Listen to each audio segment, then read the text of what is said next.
Am I right that most of you have done some healing work?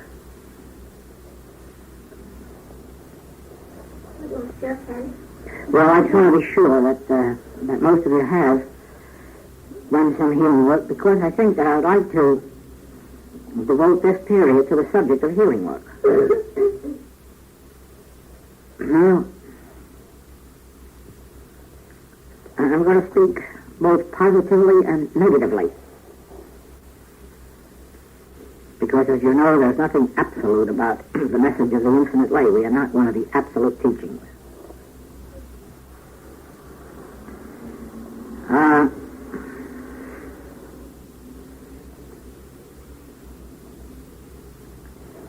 Healing is at the moment the most important part of our work. Not that healing will always be the most important part, because certainly, I think it's safe to say that within 25 years there won't be anybody on earth to be healed. There'll be no disease. Materia medica has wiped out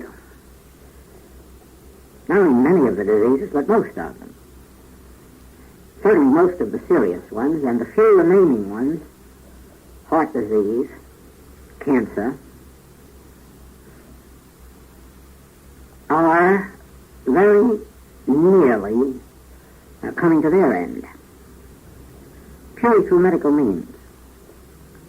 Even though some of those medical means have come into existence since the days when metaphysics were discovered and practiced. I'm sure that materia medica has advanced more in the last 75 years than in the previous 750 years. And that last 75 years is coincident with metaphysics on Earth. And not only that, but some of the diseases are being cured by some of the original principles of metaphysics. So that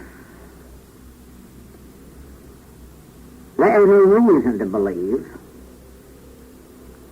that disease will exist in any serious form beyond the next 25 years. So if our work were to be solely healing work, we'd all be out of a job within the next 25 years and perhaps have to go back to work for a living. Wouldn't it be awful to contemplate after this life of ease that we've had these last 25 years? Now, actually, healing isn't our function, because a well human being can sometimes do a lot more mischief than a sick one. I think some of our most destructive humans on earth have been very healthy ones. So that just producing healthy people can't be construed as a very spiritual activity. From any standpoint, it's a worthwhile activity. I mean, from the standpoint of materia medica, that is its function, to produce healthy human beings. Whether they turn out to be good ones or bad ones is not their business. Their business is just to turn out healthy ones. But that's not our business. Our business is to turn out good ones, and only incidentally healthy ones or prosperous ones. The demonstration of health and supply are only byproducts of our work. Our major work is turning out, literally so, turning out material sense so as to bring in spiritual consciousness. There is our function, the development of spiritual consciousness. The fact that the development of spiritual consciousness brings with it a measure of health and supply is, of course, the natural thing in accord with the statement that if we seek and find the kingdom of God, these things will be added unto us. It is possible to heal people of their physical and mental discords and financial discords, and find them no higher spiritually. The Master warned about that when he said, "Neither do I condemn thee, but go and sin no more, lest the worst thing come upon thee." In other words, I have forgiven you and I have lifted you up and made you free of punishment. But watch out now. You still have the possibility of going back to your old state of consciousness and doing it all over again, and the next time maybe worse. So I have witnessed in my work that some people receive their physical and financial healing, but give no evidence of being spiritually elevated or illumined or opened. Now, two things can happen. One of these happened in my own experience when I had the healing at the time when I was given 3 months to live, and in 3 months I was completely healed. But so far as any outward sign went, or even any inner conviction, there was no spiritual regeneration with that healing. I mean, none evident, outwardly or inwardly, with one exception, that I kept on reading and studying, trying to find out what the secret was, and it was 8 years later when I had my illumination, 8 years after the healing. And during those 8 years, if you had been observing me, you would have said, well, they certainly made you healthy, but they didn't make any other change in you. But they did, because I kept on the search. But that was the only change. And then 8 years later came the illumination. Now, I have witnessed that in others, that if you were to observe them for the first few years after their healing, you also would observe that their life had a no-wise change. They were just as human as they were before. And you would say, well, what did you accomplish with that healing? Just making a sick person well. But then I discovered afterward that the same thing had happened with them as it happened with me, that inwardly they were not content and therefore kept reading, kept studying, and eventually did have a spiritual awakening. But I have witnessed others where there was no spiritual awakening and where they went right back to their material way of living, and it was only a question of time when the same or some other ill had come upon them. Or if it hadn't, at least no other benefit came than that immediate healing. I've also witnessed that, where a person was healed, and I've known them 20 years later. And they were a good human, I'm not speaking about their character, but spiritually not a sign of any further light, and speak easy and found that actually there was no other light. So that the healing amounted to just that, a physical healing.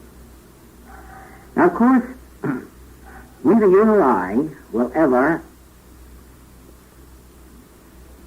have any power to determine what kind of a healing our patient has, whether it's going to result in their spiritual illumination or it isn't. Nor do you have any control over whether they go spiritually forward or go materially backward. That's not your function, because it has to do with their own inner state of consciousness, their own preparation for spiritual development.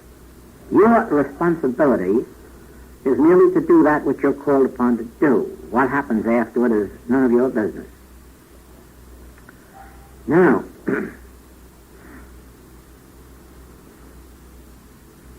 healing work itself isn't difficult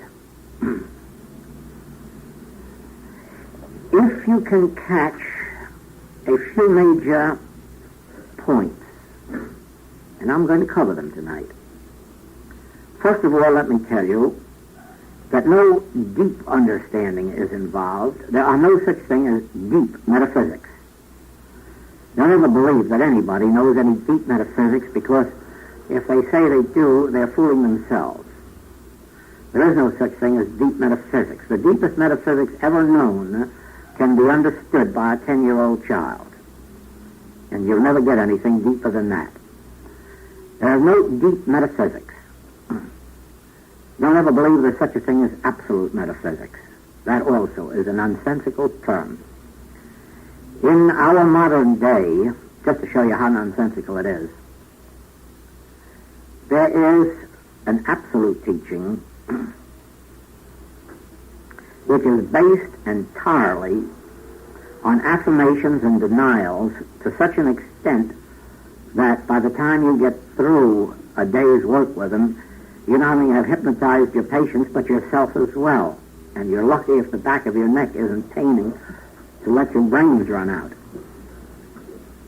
Now, that's called an absolute teaching. But as against that, there are two other absolute teachings which use no affirmations and no denials, which just stand on the fact that God is all, and that's about all there is to truth. Now, which of those is absolute and which isn't absolute? They're diametrically opposed to each other. The fruitage of both of them is very sad. I'm not going to go into that more than to say so. And it's for this reason. The truth that has been revealed to us, which results in healing, is this. There are not two powers. There's no such thing as a good power that overcomes an evil one. It's not true to say that truth overcomes error. I mean, it's not spiritually true. It's not even true to say that the immortal overcomes the mortal.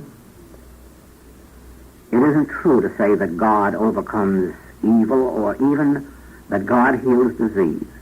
All those statements are relative statements used only so as to maintain a language that the uninitiated understand.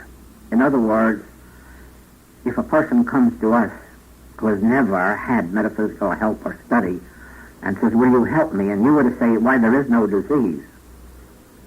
I mean, you would set up a condition that's worse than the disease itself. Or, if you were to say to a person in great pain,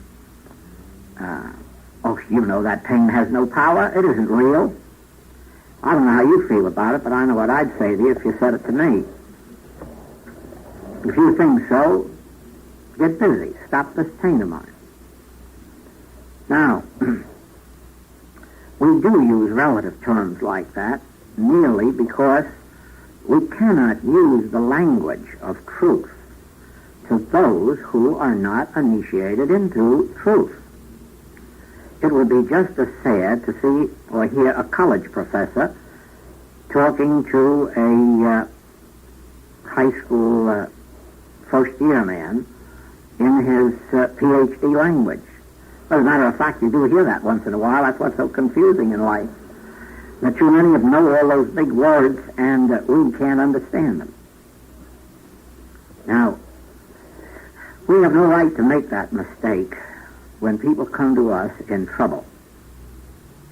We have no right to hit them with the terms that we know to be the right ones, such as I'm going to describe to you tonight.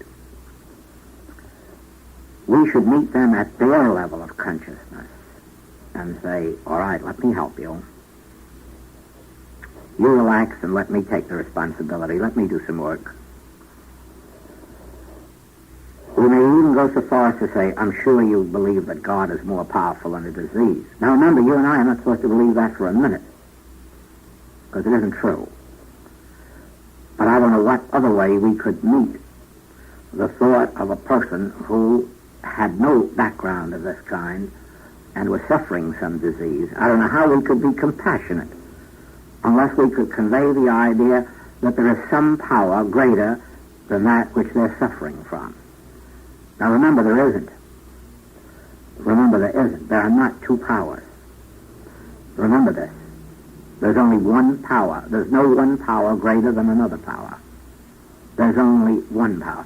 And if you want to know what prevents most healings in the metaphysical world, it is the fact that the practitioner cannot free themselves from the belief that there's something to be overcome. They can't get themselves loose from the claim something that has to be met, something that has to be overcome, something that has to be changed. If the practitioner could really live in the consciousness that there is only one power, you would see how the healing work would double and quadruple itself in efficacy in a moment. For instance, if I could use this example, let's look around this room and see if you find in it an evil power. The answer would be no. Well, look around and see if you find a good power. The answer is no. This is just a room. And now if you could maintain that attitude inside of you, that there's not an evil power in the world and there's not a good power. There's just a state of being. You would see how quickly all manner of disease would yield. You see, our lack of healing is dependent on the degree of resistance within us to that which isn't even a power. In other words, if you could follow the Master through the Sermon on the Mount and notice how he says, "Ye have heard it said of old," and then he goes on with an eye for an eye and a tooth for a tooth, and love your brother but hate your enemy, and all the rest of these things that indicate two powers. And then he says, "But I say unto you, resist not evil." Just think of that. Resist not evil. How could he have said such a thing to us? Resist not evil. Whatever, do anything it wants to us. Go right ahead. The only reason he could do that was that he had discovered that evil can't do anything if you let it alone. It's your resistance to it that does it. I suppose it's much like electricity. The birds stand on the electric wire and nothing happens to them. We just stand with one foot on it and get electrocuted. Why? Because we have set up a resistance to it and it can't pass through. And in that resistance, it kills us. If we could stand on it with both feet and just let it pass right through us with no resistance, it wouldn't harm us. Now, the Master all through the Sermon on the Mount indicates that if someone comes up to you to steal your coat, give them all the rest of your clothes too. Why? Well, he can't take anything from you. Clothes are just an effect, that's all. There's lots more where they came from. Let him go. Don't resist. Let him go. If you're sued, don't bother to sue back. Why?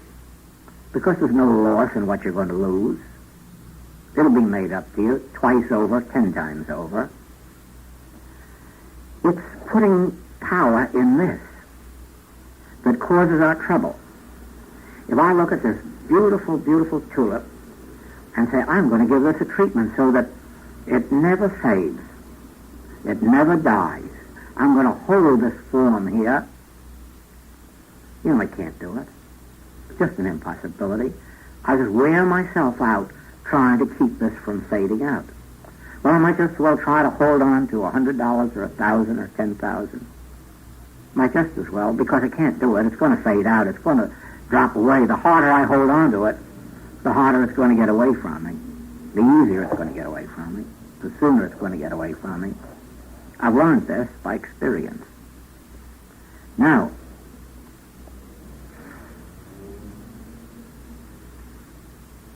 the greatest secret that I can impart to you is the fact that there are no powers.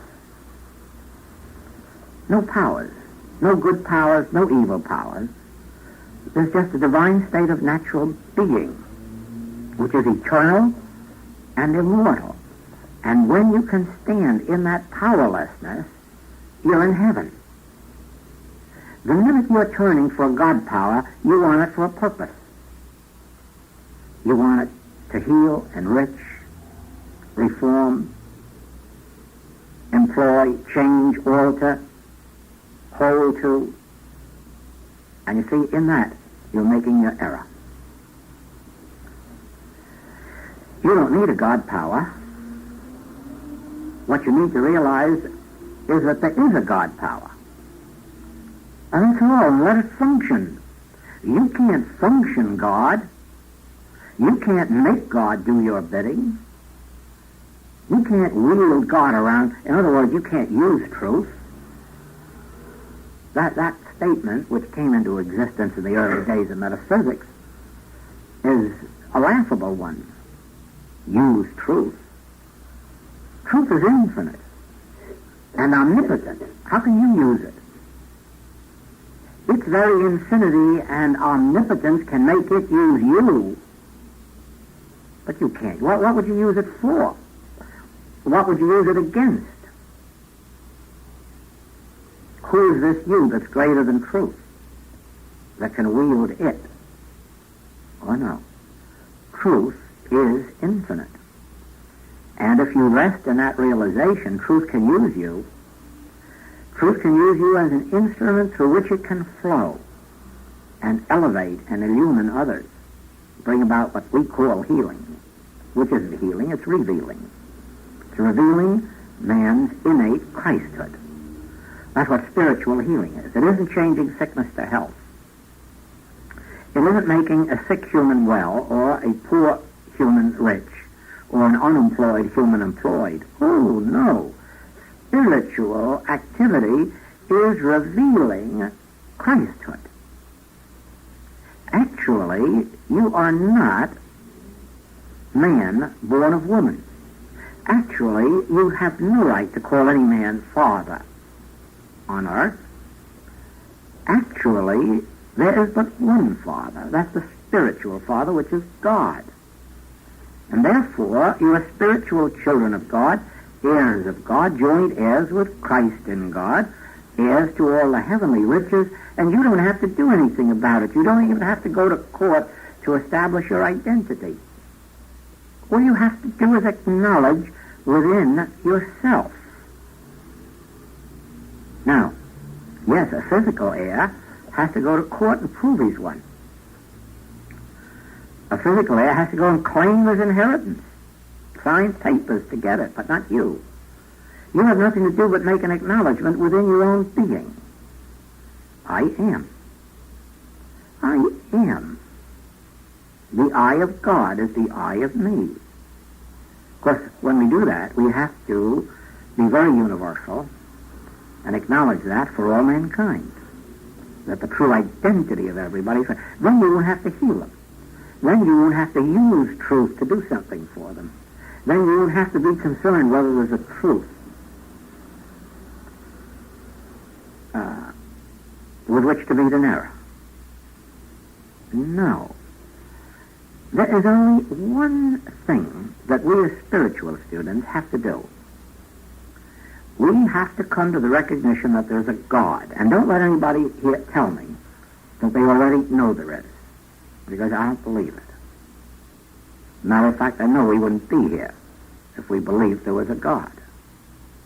Because, let's say this, yes, you might believe it, but there's no conviction.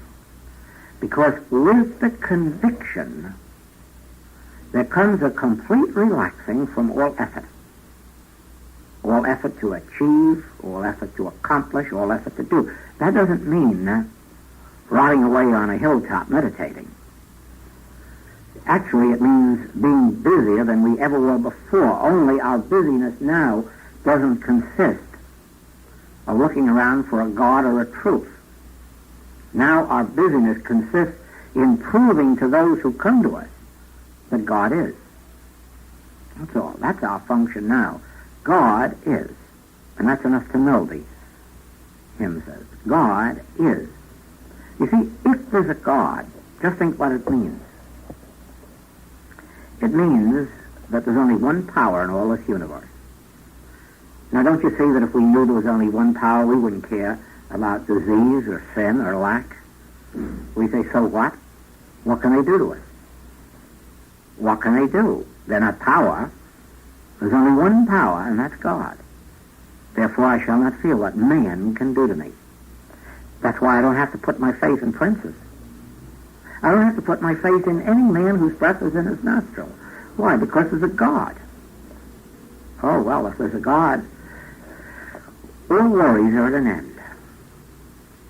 That God takes care of its universe. Now, we come into the demonstration of it in proportion as we give up the battle against evil.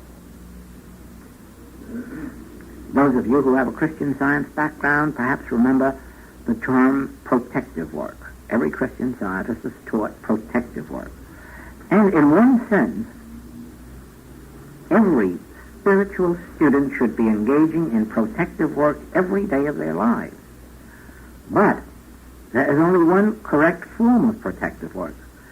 Thank you, Father, that there's only one power. That's your protective work. The realization that there's but one power. The minute you start protecting yourself from powers, you're the blind leading the blind. Now, what are you doing to yourself when you're protecting yourself from evil powers? You are definitely affirming that God is not all power, that God is not the only power, that good is not all there is, and so you're just throwing a mantle of protective work around yourself from something that doesn't exist except in the universal belief of two powers. So it is. I suggest to all of our students in the practitioners' classes that they never fail to open their day with protective work. And as many times a day as they can think of it, that they again bring themselves under the benefits of protective work, but in one way, in the realization that there is but one power. Thereby they protect themselves from the universal belief in many powers. Now, if you're not doing that, you are laying yourself open to all kinds of temptation during the day. It may be a temptation to sin, or it may be a temptation to lack, or it may be a temptation to be sick, it may be a temptation to have an accident. Unless you are enveloped in your consciousness in the realization of one power, you are exposing yourself to the universal belief in the powers of infection and contagion and accident, careless driving on the road, drunken driving on the road, chance, accident, all the rest of those things. That's why we are not an absolute teaching. We acknowledge that there is such a thing as a universal mesmerism that has gripped this world.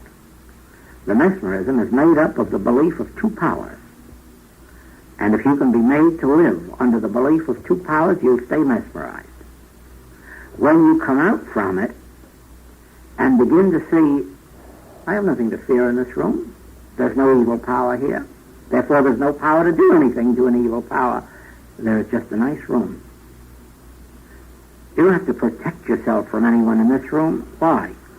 Well, as it happens, it's because you believe they're all truth students. But as a matter of fact, truth students have done some awful bad damage in the world. So humanly, the fact of being truth students is no reason to trust everyone in this room. To trust everyone in this room means to acknowledge that God is the only selfhood in this room, and that all else is an illusion. All else is a universal belief. There is the reason to trust everyone in this room. There is only a God self in this room, even though it is manifested 20 times. It's still God self. If you could be made to believe in two, then if there is someone in this room not aware of their true identity, be assured you're the one that they're going to use their evil charms on. The rest will not be touched by it. We open ourselves to every form of discord by believing in two powers. Now, I could take you, as I did last year, our students in New York City in March,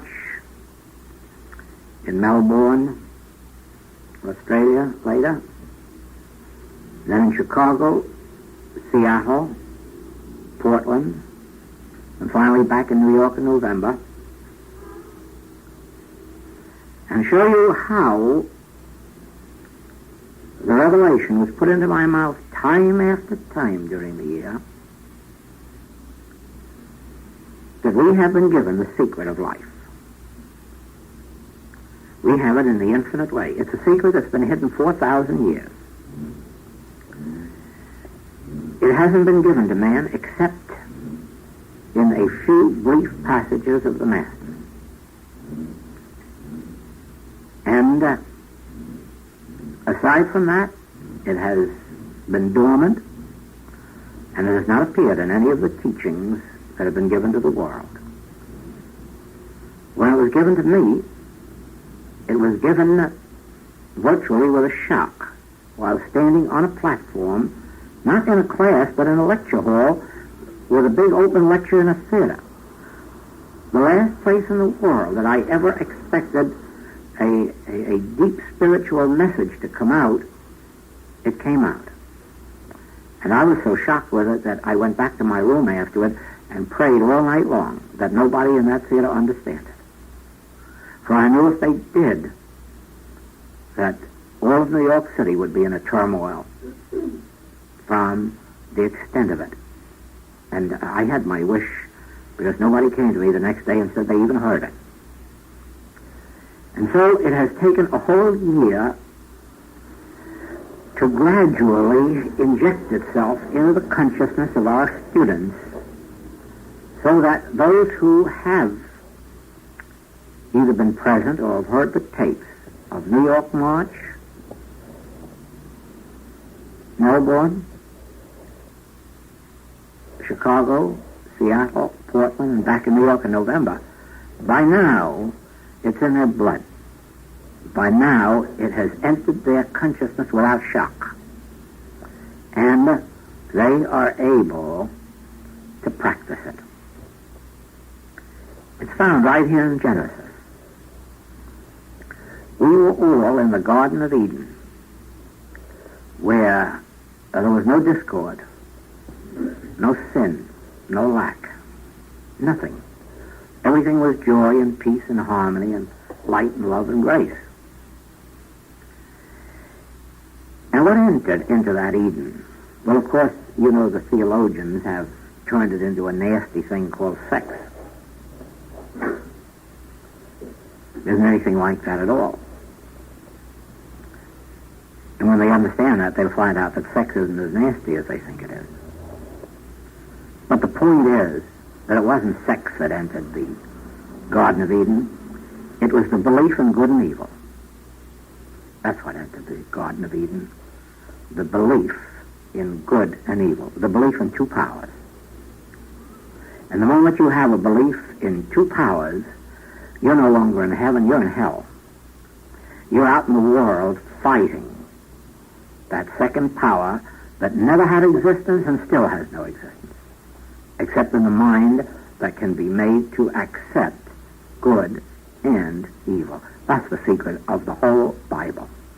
That was the secret of the Master's when he could stand in front of Pilate and say, "Thou couldst have no power over me unless it came from God." Why? Because there isn't any other power. That was his secret when he could touch the leper.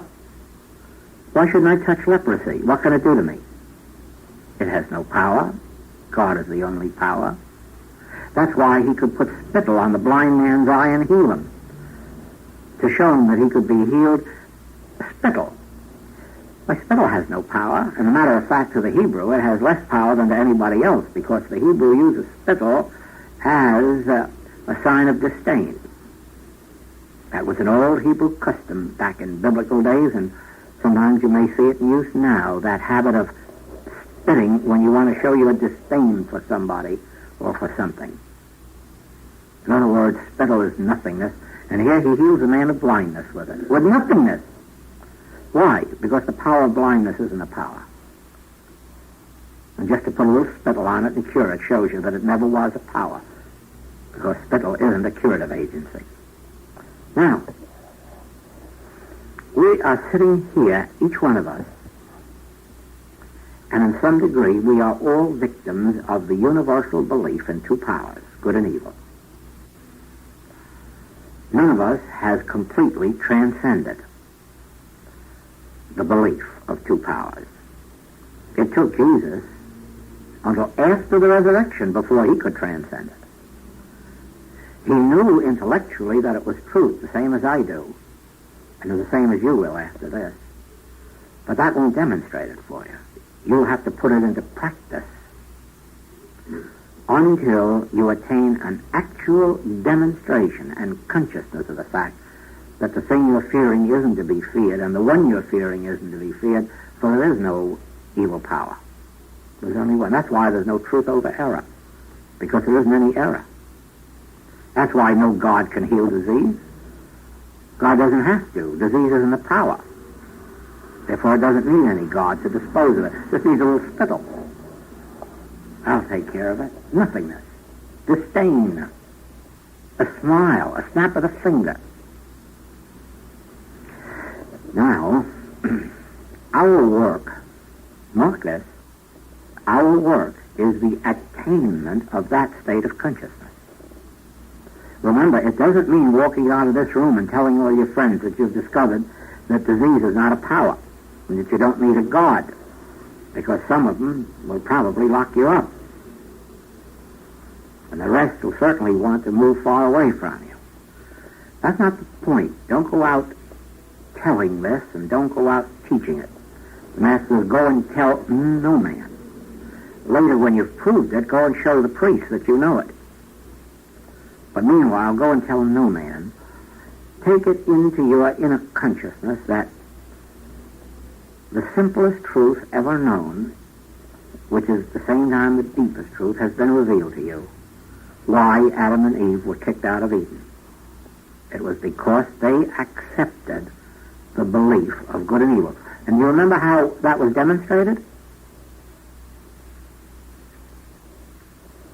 Adam covers himself. He hides from God. Why? Because I'm naked. Who told you you were naked? Who told you you were naked? Oh, when did that come in my mind that I'm naked? What difference does it make whether one part of my body is exposed or another? It's all one body. All one body, and we all have the same body. And the men came from women. Now tell me, what is this terrible thing that makes you say I'm naked? What is it? Oh, just examine your thought and see why it is that you're concerned about being naked. And then you'll see that you have set yourself up with the power of good and evil. Like Peter calling the meat of pig filthy. Who said the meat of pig is filthy? Well, the Hebrew said so. Does that make it so? No, don't call anything filthy that God made. And why should one part of our body be filthy and not another part? God made it all, or God made none. And that's the end of that. Now, that's not a brief for nudist camps. But it really is a brief for examining our own thought and seeing how much we are victims of this idea that there's good and evil, when just that simple thing exposed the error in Adam's thought. Who said that thou wast naked? Who told thee that thou wast naked? And who did? His own guilty conscience, having accepted something as evil. That's all. It wasn't evil until he accepted it as evil. And so you're going to find with us that the sins of the world and the diseases of the world are not evil in and of themselves. And we prove that with every healing. Every time there's a healing, we've proved that the thing that was healed wasn't evil, or we couldn't have healed it.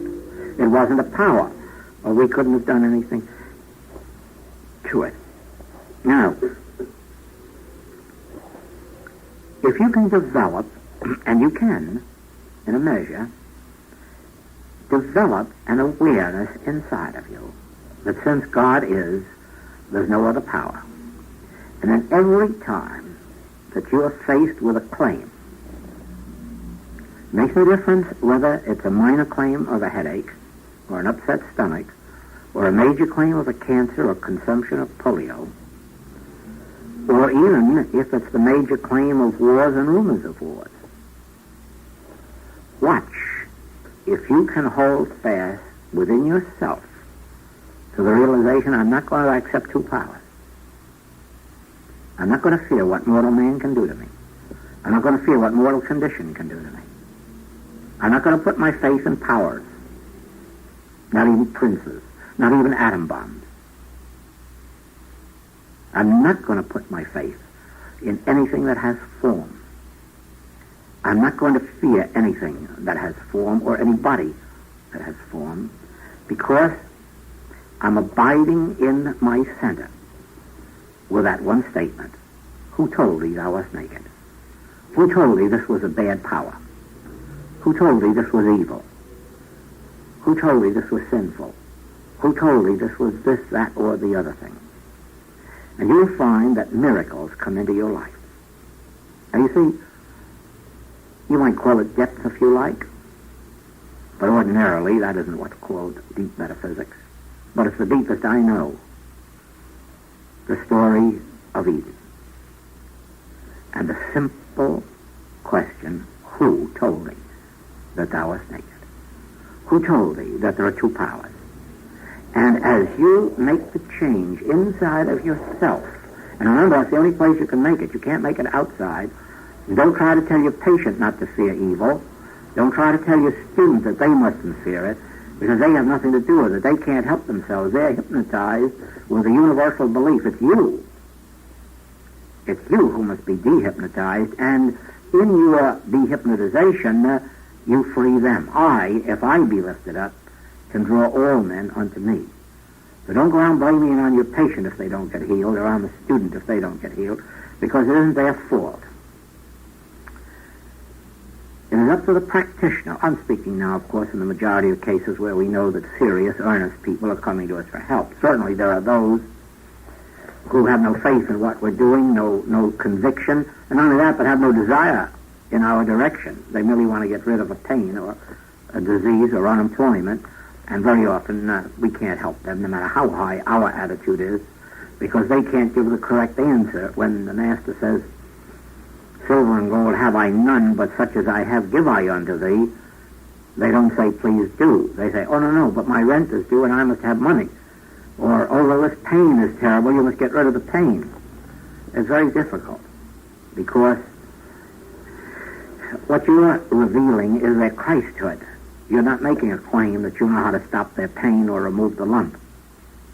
No, you're merely saying that you can reveal their Christhood. But I can tell you this, that you can't reveal their Christhood as long as you believe in two powers. You can't do it. There is no Christhood where there's two powers. There is only Christhood where there is one power. If I can look out from my place here and realize that there's no good or evil people in this room, there's just Christhood, I can lift you to some measure of harmony and realization through that. Heaven help me if I believe that some of you are good and some of you are bad, because I can't tell which is which. And I don't know if I've told you, but we had a test in one of the magazines the year before last. On one page, a whole group of men and women, and on the other page, another group of men and women. And the idea was to tell which of them were prominent, successful people in their fields and which were inmates of prisons. You'd be surprised what a bad average most of the people got. It's a very difficult thing, although it's nice to boast about what good psychologists we are, and we can always tell an honest person, don't believe it. If we could always tell the crooks couldn't operate. But the point is that we can't. However, if we can disregard the appearance of good and evil and hold to the middle path, which is that Christ is thy true identity, then even if you were bad, you couldn't use it against the one who knows that. It just can't be done. That is their protective work. That is their protection. That they are not seeing good or evil, they are seeing only Christ. That is our healing secret. Go back to the book, The Infinite Way, and see how it is revealed all through there. And yet, while it's been my basis always of work, I never knew the secret until it was given me a year ago through the story of Adam and Eve. I knew the principle, but never knew what it was, where it came from, or why. But you see, it marked a turning point in the lives of all our students, because now it's so clear to us. Now it's so self-evident. We have just tried to change bad humanhood into good humanhood.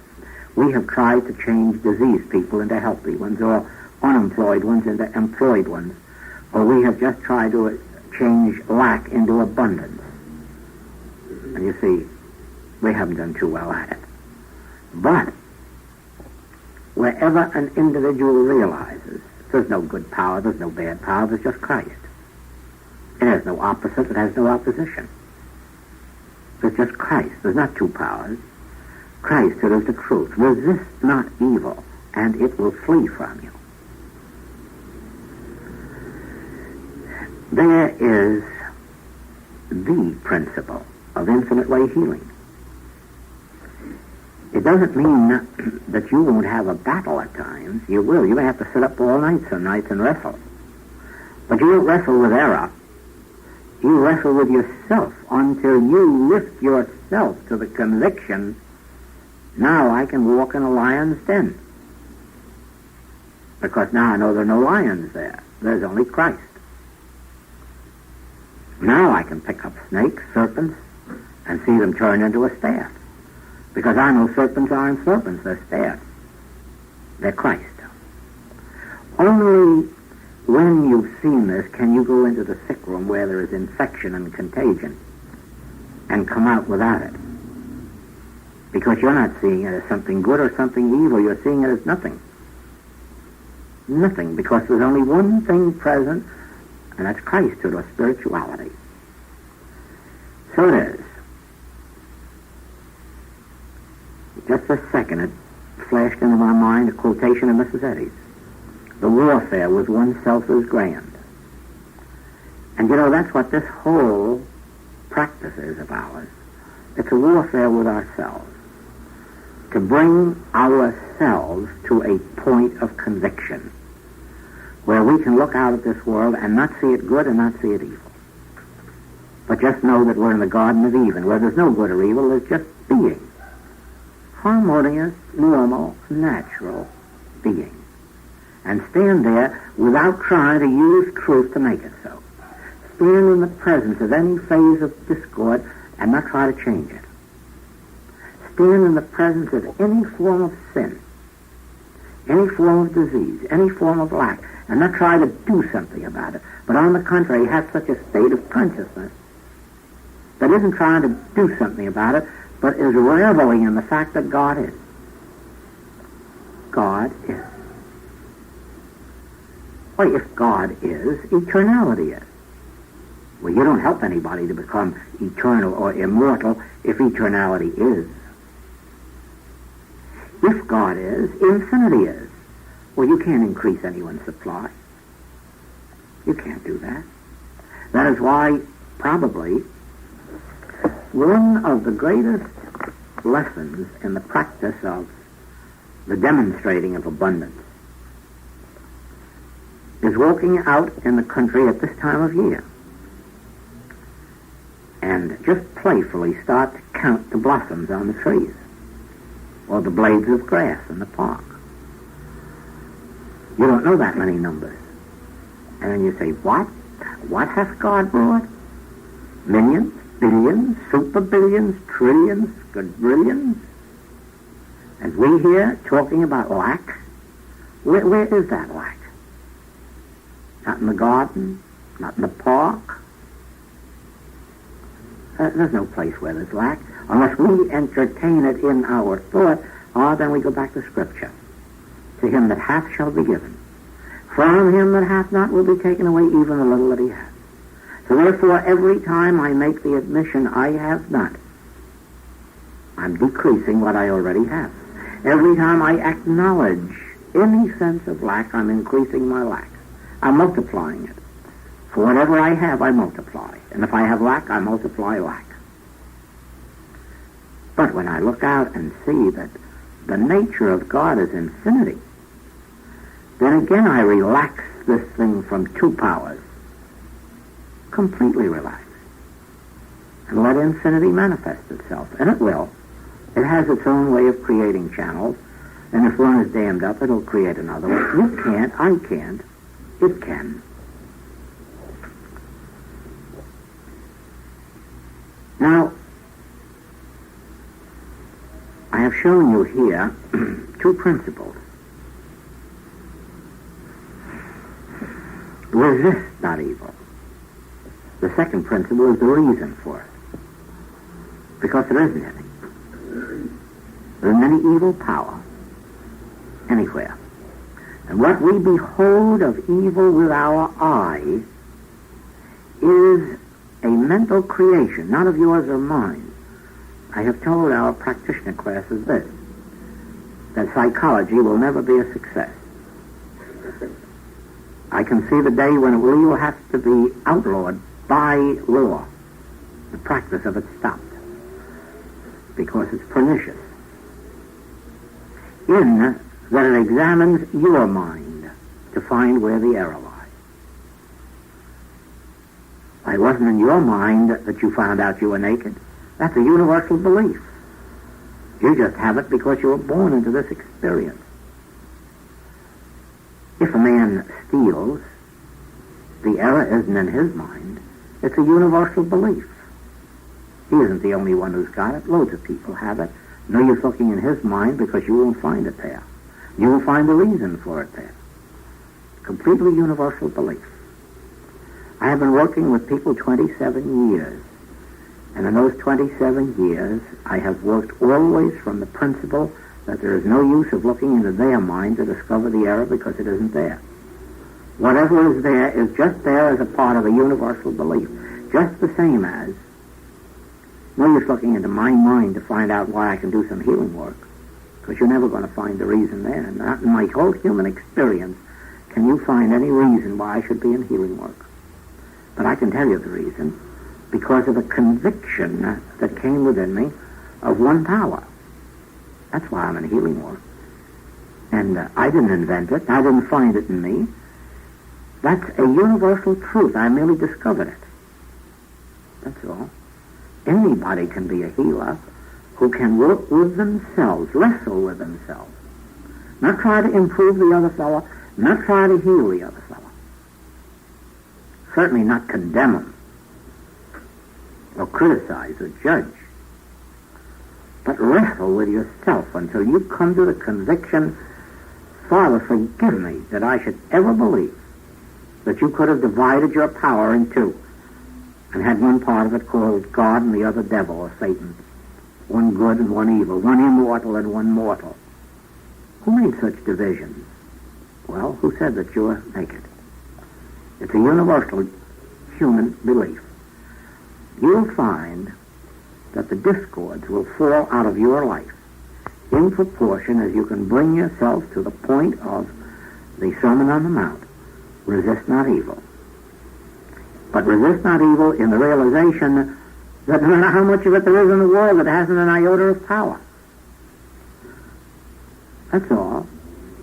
Evil hasn't power. If you can see that, feel that within yourself, you've reached the healing consciousness. And the first effect will be that many of the discords of your experience will drop away. The second will be that somebody will come to you and say, you've got something. Well, don't dare tell them what you've got, please. But they'll run away faster than if you said, I've got measles. And be sure you don't tell the minister. You tell the priest, but don't tell the minister. But you're having the battle right here in your newspapers now that we had last year as to why God permits evil and why he sends evil and why he so forth and so on. The ministry hasn't discovered yet that God doesn't send it, God doesn't permit it, and there isn't any it. Once you discover there isn't any it, remember your battle is 9/10 over. The other 10th is just coming to a full and complete conviction of it. But while you're believing that evil is, you've got to find a reason for it. And if you can't blame it on God, believe me, you'll find a devil to blame it on. And if you can't, you blame it on the sins of the fathers unto the third and fourth generation back. No. Don't praise humans, but don't condemn them. Regardless of the errors that we are victims of at this moment, it merely is a matter of universal belief which we have not yet overcome. And the universal belief is all traced to one thing, the belief in good and evil. Now watch that. Change your own nature until you have no desire left to use God for any purpose, for any occasion, for anything. You're perfectly satisfied to stand still and let God be God. And not fear whatever it is that is brought to you. What's the miracle that takes place in your healing work? You see, I know this. I'm with this Infinite Way 10 years. We have pitifully few healers. Pitifully few. More especially that can do good healing work. And I'll have to talk to them a short while, and I can see the answer. They cannot bring themselves to this realization that you don't need a God to do your work for you. God's work's already done. God is, that's enough to know. The one we have to work with is ourselves. We don't believe Jesus Christ when he says, ye shall know the truth, and the truth shall make you free. He doesn't say anything about God or going to God. He says, ye shall know the truth, and the truth shall make you free. And that's all there is to it. It's ye. Ye shall know the truth. You begin to know the truth of one power, of oneness. And you'll find out that the errors will fade not only out of your life, but all those who come to you. And then you'll wonder why all of this belief that you need a God somewhere to do something to something that never existed, that never was real, that never had any more power than we gave it by universal consent.